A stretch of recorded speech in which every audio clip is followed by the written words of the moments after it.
Ça, c'est pour prendre des trucs de mon portable, c'est ça? Exactement.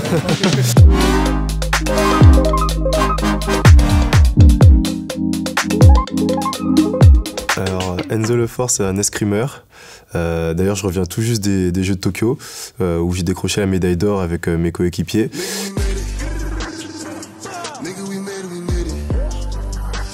Mais aussi, c'est un photographe. Depuis quelques temps, j'ai fait de la photographie ma passion. Et cette passion commence à prendre de plus en plus de place dans ma vie.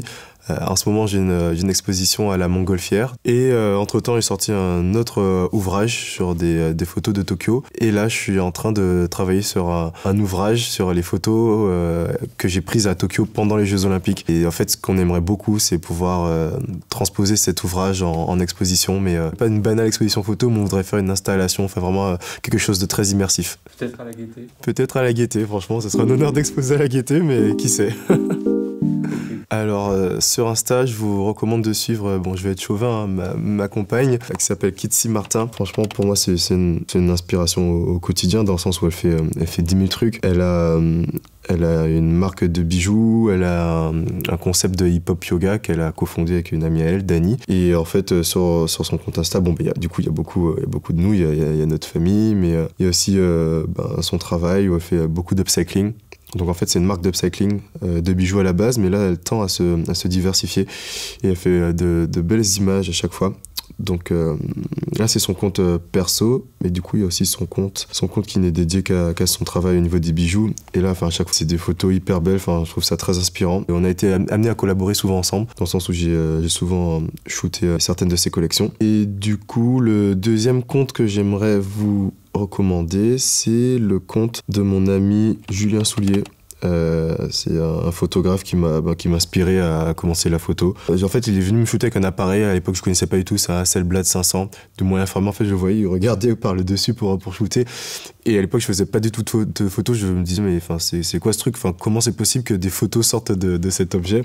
Ça m'avait vachement intrigué. Et moi, ce que j'aime avec Julien, c'est son côté un peu polyvalent. Donc déjà, les photographes, c'était réalisateurs. Il fait plein de photos différentes. Il fait des photos flash avec la lumière naturelle, en studio. Enfin, voilà, il est très complet. Il fait pas mal de choses. Là, il a sorti une vidéo récemment que je trouve personnellement très belle. Toutes les images sont très cinématographiques.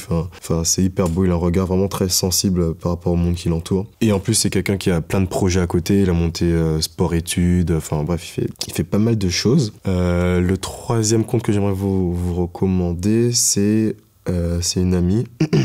C'est Renelle Lamotte, qui est une coureuse de 800 mètres, donc une athlète olympique, participée aux Jeux de Rio et de Tokyo, là. Et elle est, je crois, 2 fois, je regardais dans sa bio Insta, 3 fois double championne d'Europe. Et en fait, ce qui est cool, c'est qu'elle montre la vraie vie d'un athlète.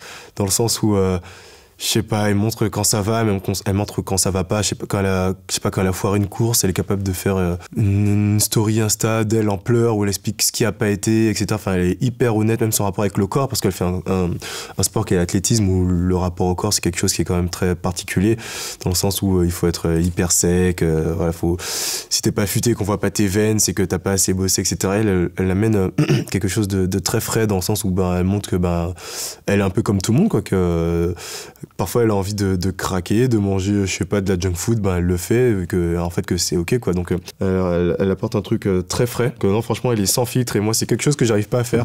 Alors, quand je perds un match, une compétition, parfois j'ai pas envie de toucher mon portable pendant 2 ou 3 jours, donc franchement je trouve ça très, très noble de sa part d'arriver à le faire, et de façon aussi naturelle. Un quatrième compte que je vais vous recommander, ça s'appelle Shoot It With Film. C'est un compte dédié à la photographie argentique.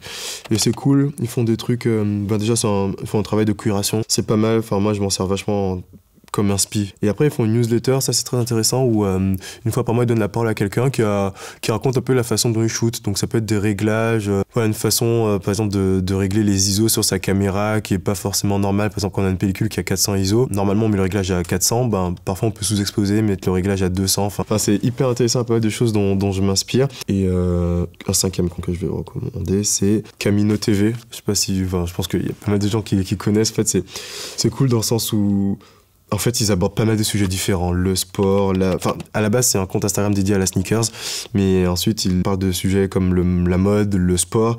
Et en fait, moi, ce que que j'adore, c'est leur ligne éditoriale dans le sens où ils parlent mais avec leurs vrais mots. Enfin, ils font pas semblant, ils parlent et puis ils sont authentiques. Stussy est vraiment trop chaud cette année. Tous les ans, ils se battent avec Supreme pour savoir qui fait les meilleurs collabs, mais là, y a pas photo. Les deux marques ont sorti une Air Force One et c'est clairement celle de Stussy la plus réussie. Elle est en canvas avec des logos brodés et en cristaux, alors que la Air Force Supreme, bah, c'est juste une Air Force monochrome avec des box logos, quoi. Ils ont quand même un œil assez critique et ils parlent vraiment du ressenti qu'ils ont. Ils racontent l'histoire, etc. Donc c'est vachement éducatif et puis c'est frais comme contenu. Ouais.